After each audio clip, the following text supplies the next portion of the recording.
All right, welcome to my second episode of the podcast. Today we have Erick Mendez. So thank you for coming on the podcast. Of course, happy to be here. And if you want to introduce yourself to the audience. Yeah, hi everyone. Nice to meet you all through the screen. My name is Eric. I am a fourth year here at UC Berkeley studying business administration and political science. Had the pleasure of meeting Sam last year when he was a freshman in one of my clubs, and we've hit it off since then. Yeah, super glad to be here. Awesome. All right, so my first question to you is, what did you do in high school to put yourself in like a good position for college? I think the first thing that stands out to me is just academics. I think that GPA is always going to be the most important thing in school, whether you're going into college or you're going into grad school. I think that putting yourself in a good position to succeed in your classes is super important. I would go as far as dating it back to middle school. I was put in the honors math courses in middle school, and so that set me on the pathway to go to honors math in high school. And then in high school, I just challenged myself with as many APs as I could.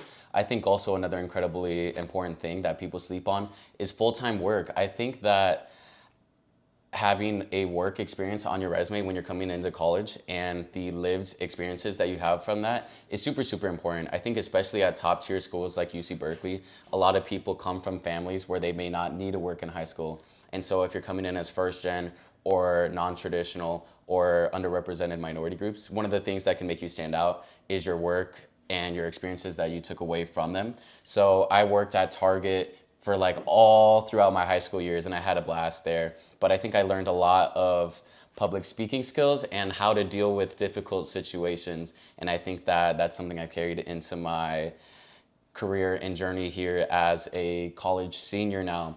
I think additionally, extracurriculars. I wasn't as involved in high school as I am now in college, or I have been in college, but I did join the National Honor Society Board my last year of high school. My roommate William here was the president and I was the vice president, and so that was my main extracurricular. But I think it starts with having a good GPA, treating your teachers kindly, and then I think working on the side is super, super important if you can, and if that's something you can utilize to your college application.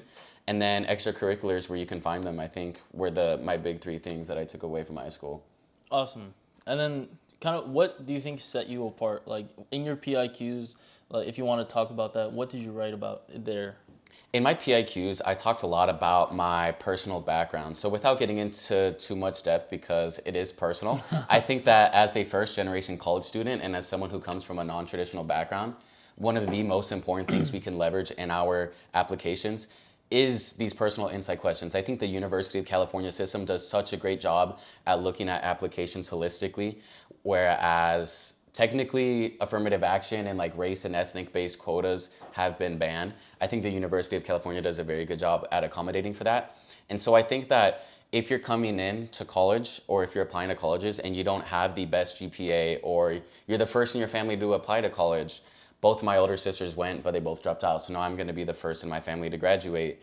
I think that talking about your background and your lived experiences is super, super important. So for me, I talked about what I learned from my siblings and growing up in a low income household and growing up first generation and the challenges that I saw, but how I turned those challenges not as obstacles, but into stepping stones towards growth. And I think that colleges love to see your growth. And I think that's what made me stand out. And so now being in college and being in your fourth year, like what is different? Like how have you changed in college than when you first showed up? Freshman year, I quite literally did not do much at all. I will always be the first person to tell you that you don't have to do anything super incredibly important your freshman year. My freshman fall, all I did was focus on my classes and stayed inside. We had a GSI strike back in that day, and so I ended up with a 4.0 for a semester, and so I was proud of that. But it wasn't until my spring semester where I started to kind of get involved in extracurriculars and actually start to go outside my dorm room. And so I started off by just looking at some Latino clubs on campus and what I might be interested in. So I have to give my roommate William a shout out because he was the one that found the Latina Pre-Law Society, and I was the one that actually went and joined it. So I joined as a public relations intern there. He's now the president of that society, so it all kind of came full circle. But I think that things have looked drastically different from my freshman year. Freshman year, I think I was super timid. I was super shy. I didn't go out at all. I was super scared to put myself out there, as I think a lot of first generation students are. And so if you're coming into college as a freshman and you're in a non-traditional role, I think that you shouldn't be too hard on yourself on automatically going out there. And I think that my growth has been incredibly pivotal, not just for my academics, but for my career journey. I think that looking at all these extracurricular positions on campus, but also at job opportunities. So I have a work study job that I work on campus, and I gain a lot from that. It provides me some income, and I get a lot of connections through it. And so I think that the main things that have changed from freshman year is how much I put myself out there. And I think that has completely changed my confidence and my personality. Quite literally, I was one of the most shy, timid people freshman year. And now I think people would describe me as super extroverted and outgoing and bubbly. And so I think that sometimes you just have to grow out of your comfort zone and push yourself out of that bubble in order to grow. And that's where real growth happens. So why do you think it's important to put yourself out there? Like, what do you gain from doing that?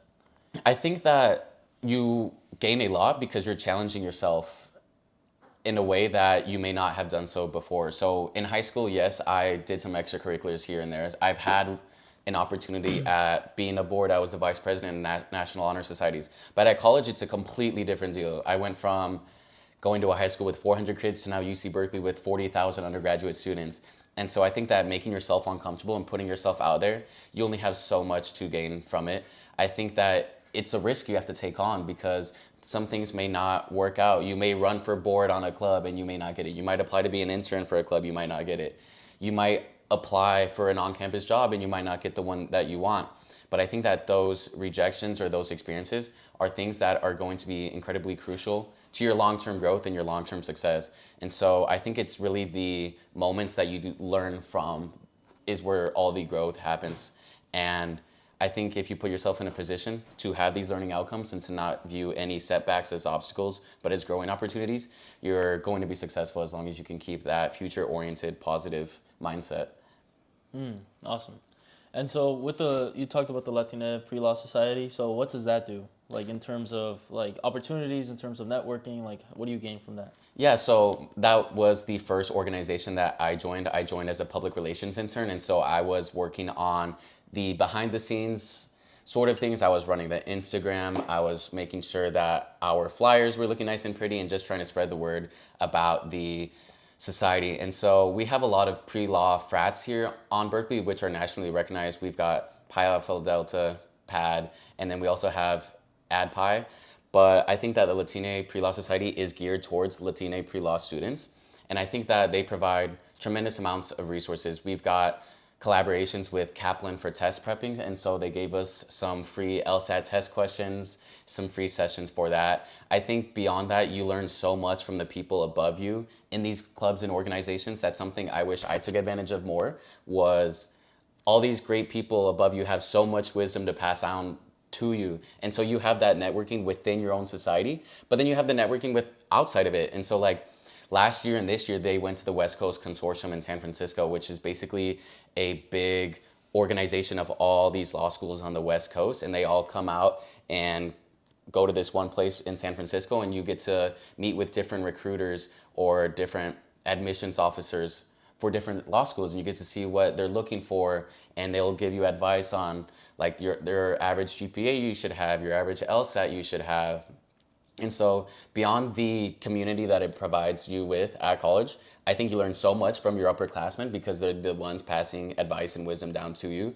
You learn so much from what they know. And then there's also all these external opportunities that the society opens up for you. And so huge shout out to LPLS, but I know there's a wide variety of student organizations here on Berkeley that do just that. And so I always recommend people to go and join those smaller, local, and more like centralized ones for you and see where your best fit is. Nice. And so, like, do you think your goals have changed since being in college and now, like, after all the experiences that you've gained through these organizations? Do you think that, like, you kind of been influenced to think a certain way to try to go a certain career path? I think so, definitely. I came in as an undeclared social sciences major. I declared political science my first year, and then I was automatically on the pre-law track. And then I was going to double major in economics, but Berkeley didn't offer an economics major. I was going to minor in economics, and Berkeley didn't offer a minor in economics. So I just decided to take it on as a double major. Eventually, I applied to the business school and got in there. I think through my time in all these different organizations at Berkeley and my time on my on-campus job, I've just got the exposure to a wide variety of different professional opportunities and different paths to take. I think that there's a wide variety of great professional paths out there that people don't even know existed. So I came in undeclared social science, declared political science, thought I was going to be pre-law. I really wanted to go work in public government and public office, and I thought I was going to be the one that saves everything. It took me one class in American politics to be like, okay, maybe this isn't for me, because things can get depressing. And so I think that honestly, my path just fell into my lap. I am now on a finance slash business sort of path. And I just happened to be placed there because of some recruiter reached out to me on Handshake, and I went down some recruiting pathway that I didn't even know existed. And so I wouldn't even say it was like the direct clubs on campus that have shifted my mindset of what I want to do for my long-term career. It's been just being at Berkeley and being exposed to these academic resources and these pre-professional opportunities like on Handshake, on LinkedIn. It wasn't directly the clubs that have influenced it, but it was more so the other opportunities you get at Berkeley or you'll get at college that have done that for me. And so, yeah, I can say that now I want to work more in the business slash finance field, but I can definitely see myself going into law school maybe later down the road or an MBA, who knows. Exciting stuff. And so I feel like a lot of people kind of like have an experience where they kind of like where they think that they have to join like a consulting club, because I know the consulting club culture is really big here on Berkeley campus. And so do you think that like obviously from you, like from you talking, I heard that there's a lot of experiences that you can get outside of that. And so do you think that like people shouldn't be discouraged from like if just because they didn't get into a club they can do something else? Yeah, absolutely. I had no idea consulting clubs existed. When I came into college, I didn't know what the word internship meant. I didn't know what the word consulting meant. I had no idea what these consulting clubs were. When I was a freshman and I walked through Sprawl, I like went on the sides to avoid all these clubs handing me flyers. I was like, I do not want to be involved at all. And I think it very much worked out for me. I have always been determined to stay local and to stay close in community. And so for me, that's joining a bunch of Latina clubs. And then my work on campus, I get so much satisfaction out of it. I think that nobody should feel pressured to have to join a consulting club or to have to join one of these prestigious clubs. At Berkeley specifically, and I'm sure it's like that at a lot of other top universities, it's harder to get into the clubs themselves than it is to get into the university. And so for me personally, I wouldn't want to even put myself in a position where everyone is judging you right off solely your resume, or you have to do 5 coffee chats and go through 4 rounds of interviews just to land a spot where they only accept 2% of people. And so you may get rejected from a consulting club, you may get rejected from another club that you really wanted. I think that they're not important to your development and your success as much as people think they are. I think, yes, they provide great opportunities and great resources. And I think that the networks and the connections you get from them are so incredibly important. But I think you can gain those networks and those connections outside of these prestigious clubs. And so I think that at college, there's going to be so many clubs available to you. You just have to find the ones that are a right fit for you. Actually, I will say the very first one I joined, before I even joined a Latino organization, was the Behavioral Economics Association. And I wasn't very actively involved in it, but it was just something that interested me. And so there's super, super niche clubs, and you do not have to feel pressured into joining a big, prestigious one just because that's what the traditional route is. And I want to amplify that there is no traditional route, especially for first-gen students or for underrepresented minorities or non-traditional leaders. Again, I had no idea what an internship was or what a consulting club was, and I think I very much ended up well okay, and so I think that it's not necessary for your growth at all. And so you expressed some that you get some fulfillment from your work study job. So like what exactly do you do there? Yeah, so part of my personal background that I wrote about for my personal insight questions was that I am a former foster youth. I went in the foster care system when I was 5 years old in Wisconsin. It was court ordered. And then I got adopted about 5 years later. So I spent a few years in the foster care system, and the foster care system in the United States has some of the conventionally, objectively worst metrics for kids growing out of these systems, on a statistical basis, only 52% of former Foss youth graduate high school, and only 3% graduate from a four-year university. And so what I do for work here on campus is I work as a peer advisor under our EOP and under our Centers for Educational Equity and Excellence. And I work as a peer advisor within our foster youth community. And so at Berkeley, out of the 45,000 undergrad and graduate students we only have about 160 or so that identify as former foster youth or system impacted or adopted. And if you think about it, 160 out of 45,000 is such a tiny amount. And it goes to show the challenges that these students face. But I get so much out of helping connect these students with the professional, with the academic, and with the financial resources that they need to succeed in college. And I don't think it's wrong for certain groups to need more assistance to be able to succeed and have a good time in college. I think that's why some of these programs exist. That's why EOP exists. That's why CE3 exists. And so as someone who's been able to play a part in that, it has been incredibly fulfilling. Not only have they been a great resource for me, but I would like to say that I'm a great resource for everybody else in that community as well, and just helping them get connected where they need to be so that they can have a successful time here at Berkeley. So, like, I imagine we have like some high schoolers watching, and so what would you say to someone was in your shoes and like is like a younger version of yourself? I would say, first and foremost, it's so important to put yourself out there. I keep honing in on that, but it's because learning from my mistakes, I didn't put myself out there as much as I should have. And I'm now an incredibly extroverted and outgoing person, but I wasn't always like that. And I think that I missed out on so many resources and so many opportunities because I didn't join clubs or put myself out there as early as I could have. So if you're in high school and you're targeting a top university or you want to come to Berkeley, I think that you should focus on your grades first and foremost. I think that you should create close relationships. I always think that being close with your family is super, super important.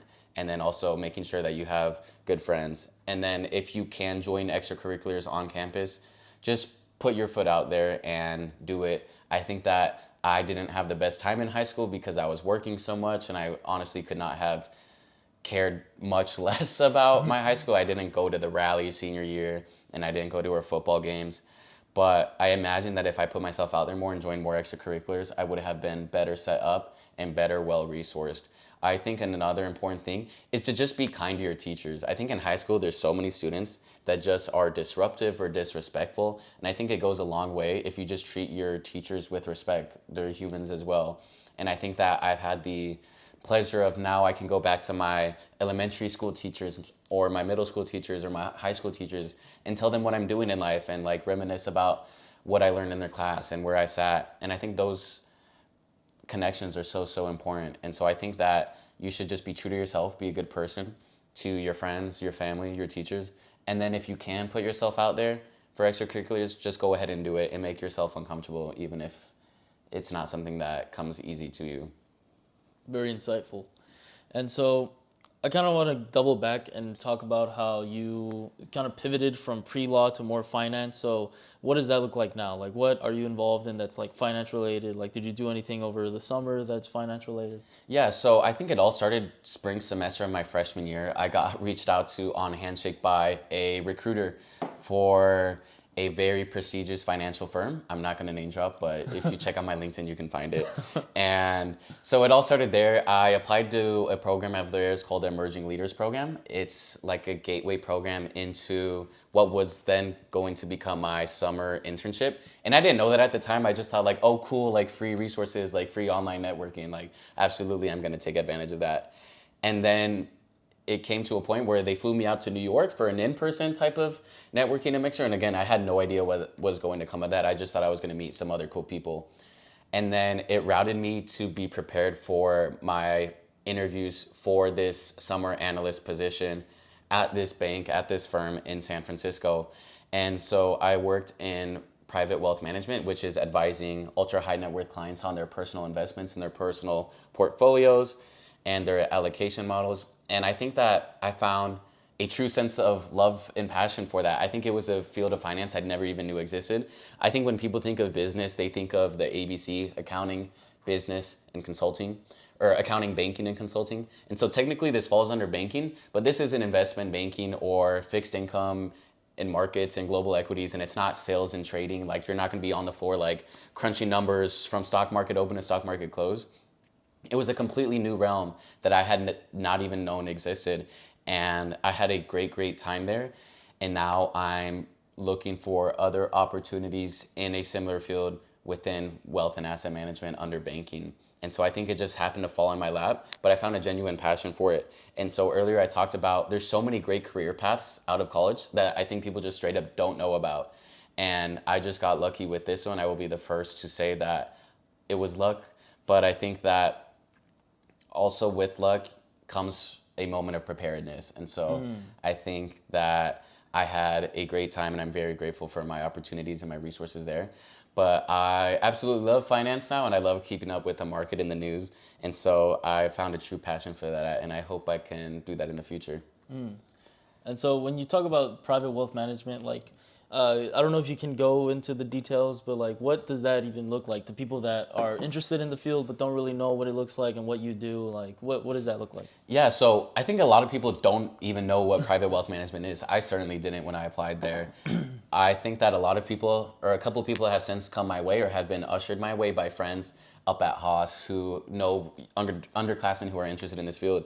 And I'm really the only one that I know at Berkeley who's intern in private wealth management because it's super specific. But essentially what it is advising high net worth and ultra high net worth clients on their personal investments. And so when we think of investments, we think of index funds like the S&P 500.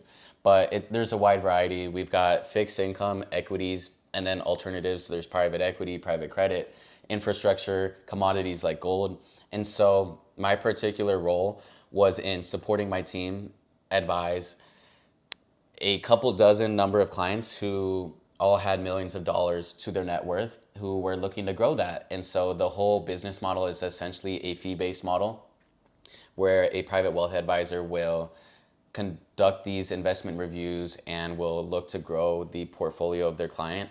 And then they take a little bit of a fee on that.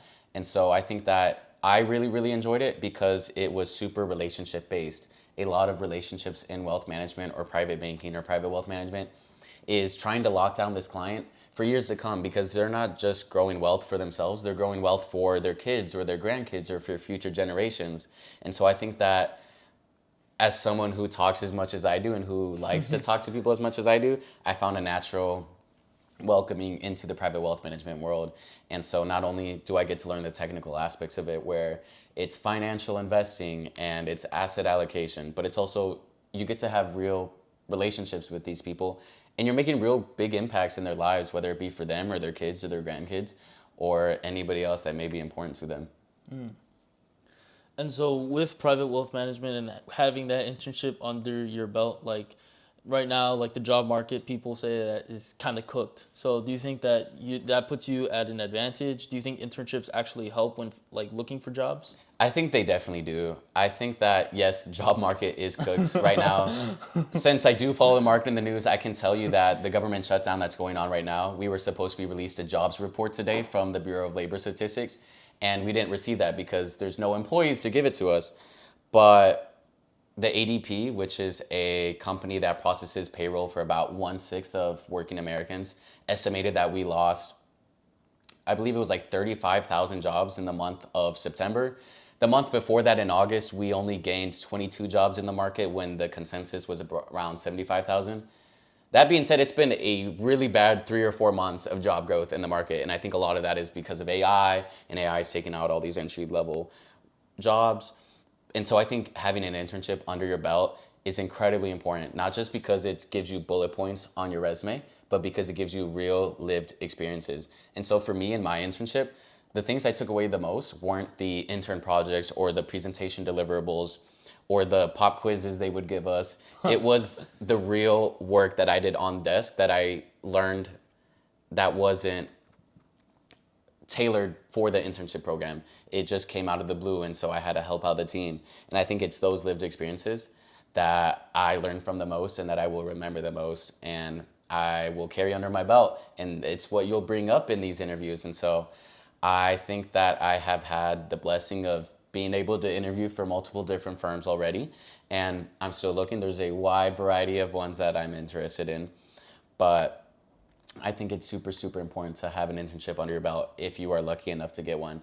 If you can't, it's not the end of the world, especially if you go to a college like Berkeley. You're going to be fine in the long run. I just think it's always about having a positive mindset on your career growth, even when there may be setbacks.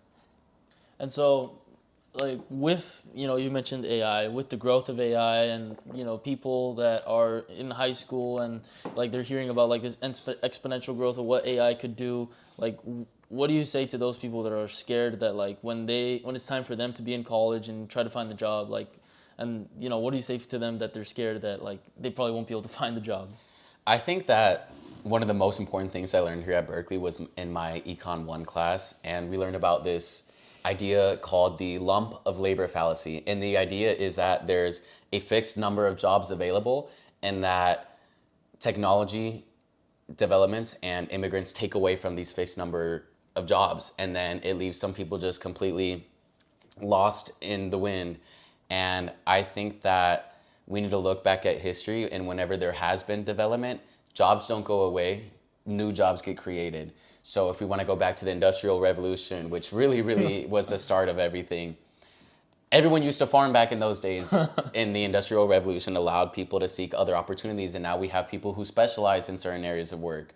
And then we had like the dot-com boost in the 2000s when the internet became a thing and everyone thought that computers were going to take over. Now we know that there's so many different jobs in tech or in communication services. And so for AI, I think it's going to be a similar thing where throughout the next few years, it's going to be a lot of confusion on what the workforce is going to look like. Obviously, job growth right now isn't great, especially for kids coming just out of college and undergrad. But I believe that in the long run, there will be new career opportunities and new career growth. I don't think jobs will ever go away. I just think it's scary because we don't know what those jobs are going to be yet. If you were living in the 1980s, in the 1990s, in the 2000s, when the internet started to become a thing, I'm sure everyone was losing their mind on, oh my gosh, I'm gonna get my job taken away by a computer. And now we use computers to help us do our job. And so I think it's going to be one of those things, and we just have to be patient and wait it out. And I don't think there's a fixed number of jobs. And so, yeah, I highly recommend looking up the lump of labor fallacy. So then going back to college and like, the now, it sort of sounds like you have a lot going on and a lot on your plate. So how do you like balance classes, extracurriculars, social life without kind of like taking a toll with your mental health or like taking a toll with your sleep, like not getting enough sleep? I think having a good schedule and good time management and having a good routine is so, so incredibly important. For me, I try to eat the same breakfast every day, and I'll try to eat some of the same lunch and dinners every day because that's what is helpful for me in a routine. And when I get out of the routine, that's when things fall off. If I don't go to bed when I should, I know I'm going to do nothing the next day. And so I think that honestly, it's just time management. I don't think it has to do necessarily with motivation or with handling everything. Everyone has the same amount of hours in a day. Some people are able to do more than others. And I think it just comes down to time management. And so for me, I will try to be out of the house as much as possible because I know if I'm home, I'm going to be laying on the couch playing Clash Royale, or I'm going to be in bed scrolling through TikTok. And so I try to put myself in environments where I know that I can learn and get work done. And so I think that, yeah, I'm balancing an on-campus job. I'm balancing extracurriculars. I'm balancing a full-time student enrollment. And I'm looking for full-time opportunities right now for jobs after college. And I think that it just comes down to time management and having a good routine and good discipline. So I have been going back to the gym at night. I've gone every day of the week because that's something that is super important to me. But I think that people should just try to find what's important to them in their routine and just try to make it an everyday thing, because once you start getting into a routine, it just snowballs and it makes things so, so much easier. And yeah, just put yourself in environments where you think are good for your health and avoid environments that you think you're going to be distracted in. Like for me, that's my house. And so kind of like it seems so you're balancing all these things. Like, do you have time for hobbies, if any? I think that I absolutely do. I think the main hobby of mine right now is watching sports. Sundays blocked out for NFL. I've got the NFL Red Zone Pass. I will watch 8 games at once on the Octobox. I will watch football from 10 to 4:30 when those slates of games are over. Then there's a 45-minute before Sunday night football comes on, and I'll watch that until 8:30. And so that's literally a 12-hour day where I'm just watching football. And so for me, I work really, really hard in the weekday. I don't really have time for many hobbies, but I will always have something to look forward at the end of the week because there's college football on Saturdays and then national football on Sunday. And then beyond that, I think the gym is a hobby of mine. And so that's something where I'm working on myself. And it's also something that I enjoy doing. And so I think that if you can find a hobby that's also supplemental to your personal or your physical or your social growth, all the power to you. And so I think that I am very grateful that I do have time to have hobbies despite having as much on my plate as I do. So when you're watching like football, do you think that kind of like helps you come down like from all the craziness of your week and just like does it help with your mental health being able to take a step back and just like relax? Absolutely. I think Sundays, I try not to do any work at all. I try to get all my work done on the weekdays and then on Saturday. And then Sunday is like a reset day for me. And so I think that watching football is something I've always enjoyed doing ever since I was a little kid. And then at college, it really has been like that reset day for me where I can get ready for the Monday and the week that's ahead to come. And it just puts me back and it grounds me in a place where it's so easy to worry about what's going to happen tomorrow or what am I going to do next week or I have a midterm 2 weeks out. And yes, it's important to be proactive about what you have coming up, but it's also important to just take things day by day. And so I think my Sundays, my football really helps me do that. But I'm sure there's a wide variety of hobbies that people have that it helps them with. And so I think that as long as you can use these hobbies to ground yourself and to remind yourself that you don't always have to be worried about what's next to come, you'll be just fine and you'll do well. I'm gonna take that into account in my own life. I'm glad. I'm glad. But my friend Gal, he was talking like the first person I interviewed. He was saying how sort of like before college, you have time to think grand ideas and come like have big dreams. So do you think you can still maintain that in college, or do you start focusing more on the day to day with like all the activities that you need to get done like in by a deadline? I think that in college, you have to be able to learn to do both. I think that's something I struggled with my freshman year, as I've touched on. I didn't go out because all I was focused on was I need to get my homework done today, I need to get my homework done tomorrow, and I need to get my homework done by the weekend. And then it was just like, okay, it was a cycle and repeat of that. I think as I've grown more confident in myself and have put myself out there more, I have started to focus on the long term career growth or long term goals. And I think it's possible to do both. So right now, I'm thinking long term goals, but I'm also trying to make sure I have everything covered that I need to be. I think that's something that just came with confidence for me. So I can't tell you exactly what that looks like for everybody else. But I think that you absolutely can do both. And I would encourage you to try and learn how you can think about your future career plans, but also don't put too much pressure on yourself because I'm a full believer in everything is going to work itself out. And I just think it's important to not be too hard on yourself, especially if you are coming to Berkeley or if you're a student at Berkeley or if you're going to a top university. Being a college student is hard. It is so mentally and physically exhausting. I was just joking with my roommate the other day. I worked 60 to 70 hours a week this summer and somehow college feels like it's exhausting me more. And so it's important to just not be too hard on yourself, but I do think you can do both. And that's just something that came with confidence for me. So whatever you have to do to grow in confidence for you, try and find that. And I think that everything else will come with it. So it sounds like you kind of qualify with like the whole Berkeley hustle culture. Like, do you kind of like where do you lean on that? I think that in Berkeley, it has a very like cutthroat, grindy, like me above everyone else culture. I think I couldn't disagree more. I think something I get so much internal fulfillment out of is helping others. As someone who's now a senior, I recognize that I'm an upperclassman and I do have all this access to resources that some of my underclassmen don't have. And so, for example, last year, I helped 2 students get into Haas for the business school. And so I took them on as my mentees and I volunteered to do that. I took time of my own week to read their essays and to help them prepare. And that's something that I just gained so much fulfillment in. I think that also people will reach out to me on LinkedIn and be like, hey, I saw you did XYZ internship. Can you give me some advice? I'm going to do an interview for them. Even if it's someone I completely don't know. I had a girl reach out to me, no profile picture. I didn't know what school she went to, but she said she was interviewing for a spot that I was in. And I gave her a whole Google Doc of like, this is what I learned, this is what they asked me, and this is what they might ask you. And so I think that you can be up without putting others down. And so I think I gained so much internal fulfillment out of genuinely helping others and giving them the resources they need to succeed. And I don't think you need to be cutthroat about it in order for you to be in a successful position. I think if you're in a successful position, it is your duty to help those below you be successful. I think that's our job as humans and as students, is to always advocate for those who are below us, or to help us to help those who are below us. And so I think of it as just always passing it down. You don't need to be cutthroat in order to succeed.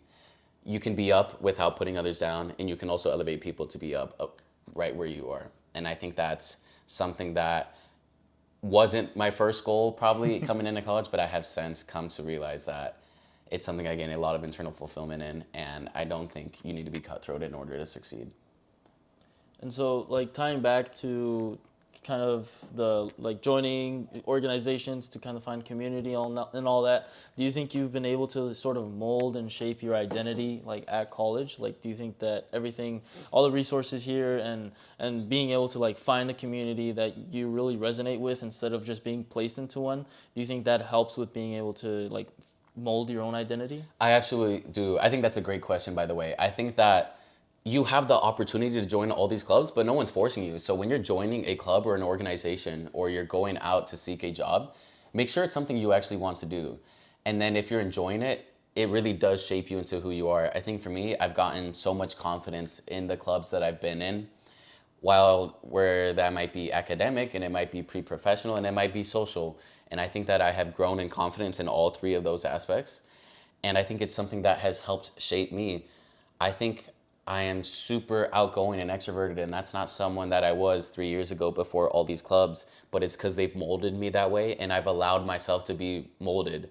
I think that one of the words I will always use to describe myself is adaptable. And so I think that it's important to be able to be in different clubs or different organizations or different leadership groups, and to be able to learn from those above you, and also to be able to follow. I think a lot of people think, oh, I'm always the leader, I'm always the one leading the group tasks, and I'm always the one that wants to get stuff done. I think it's incredibly important, especially when you're junior, to listen to what those above you have to say. And so I think that learning from those above me has helped mold me into who I am.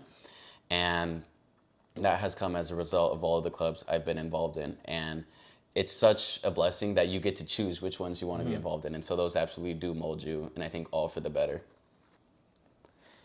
And so, changing the subject a little bit, I know Berkeley's like known for having sort of like a housing crisis, like especially now. So how has been looking for housing been for you, and like throughout your time at Berkeley?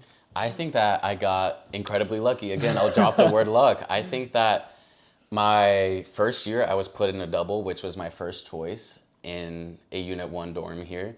And then after that, I've had the pleasure of living here with 7 of my housemates for 3 years now. And all my housemates who are now in this house, we were all together on the same floor our freshman year. So we were all always got along, and we were always friends.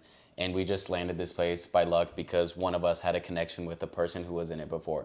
So I never had to personally deal with the housing crisis. I haven't had to worry about it much because I've had this house, and I'm super, super grateful for it. But I do realize that Berkeley has a housing crisis, but I do think they are doing a good job at building more.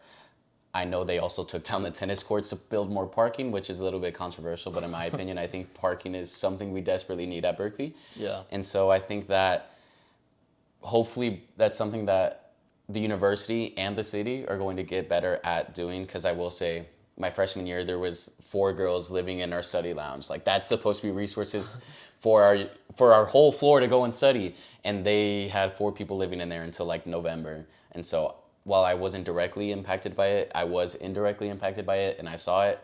And it's a shame, but I think the university is getting better about it, and I am just so lucky that I haven't had to worry about it too much myself. Actually, I went back to my unit, like just to go see like who's living in my room and all that, and I saw they turned the study lounges into quads. Yeah, So like that's exactly what happened my freshman year, and it wasn't like that the whole year, Yeah. but it was annoying because that's supposed to be a resource for freshmen are able to go Yeah. study if they don't want to leave their dorm, and so it's a bummer. But I think that hopefully the university gets better about it. Yeah. I know a lot of people have concerns about like the safety at Berkeley. Like, have you ever like felt unsafe or walking the streets? I think that I've never felt unsafe. I also think it's important to recognize that I am a man, so I think I'm not going to feel as unsafe as some woman or some other people may feel. But I think that we've got resources on campus that are meant to be there for you. We've got our bear walk where you can call and there'll be two people to come pick you up and walk you home. We've got our shuttles, we've got our buses, and yeah, stuff goes down in Berkeley, but I've never personally felt unsafe. And I remember I actually brought a friend from USC here for the first time this summer. And she was kind of surprised, like, wow, this is Berkeley isn't as bad as they say it is. And so I think that Well, I Berkeley mean, does get a USC bad rep. USC is super, super bubbled in. And so they probably think Berkeley's like a disaster class. But she was pleasantly surprised about how open and how nice campus was. And I don't think it's as dangerous as people make it out to be. I think they just like to amplify those few times that it does happen, and then of course that's what everyone sees. It's like when there's a plane crash in the news and that's all everyone's talking about, when in fact traveling in the air is the safest form of travel you can take. But I'm sure a lot of people don't know that. Yeah. I mean, it's safer to get in a plane than probably in a car. Oh, 100%. Like statistically, yeah. And so it's just that like confirmation or visibility bias where things just get amplified and are much more visible, and that's what's on people's minds. But I don't think it happens as much as people will say it does. Yeah. I mean, and going back to like your friend from USC, I mean, USC is similar. Like, it's a college in like a city where it's like not known to be safe, so it's kind of like same vibe. So, Yeah, like USC, I hear super, super bubbled in. I haven't had the opportunity to go yet, but I do hope I get to go down to LA this year to see both USC and UCLA. Oh, let me know when But you're down there. yeah, we'll have to go. That's where your family's from, huh? Yeah, we're gonna go have a good time. But yeah, USC is super bubbled in, but I'm sure it's more so than Berkeley. But I don't think there's too many big problems here. Yeah. I mean, let me see if I have any more questions, but I mean, it seems like we answered all of them. I mean, it's great having you on the podcast. Like, I really appreciate you taking the time Of to course, yeah, it's been a pleasure. sit down. And I mean, everything that you said is so insightful. So like, I'm sure people are gonna be commenting about like all that stuff. And then I guess one last question, like, so you really think LinkedIn is that important? Like, do you think you can get like network opportunities just by reaching out to random people? I don't think LinkedIn is that important. I think it's honestly just kind of a flex thing for people to have, especially at Berkeley. Yeah. I have myself reached out to people on LinkedIn and have cold emailed people with little success. But I think that little success is something that can help put you over the qualifications that other candidates may have. And so I think that you should start in networking with other students. I think that once I had my internship this summer, I reached out to a Berkeley alum on LinkedIn, and she set up a meeting with me, and she was so kind enough to help me prepare for what my role in the internship would look like. And so now I help pay that back wherever I can. I have never not responded to someone who's reached out to me on LinkedIn and has asked for advice on a particular role that I've been in or something that they're interested in doing.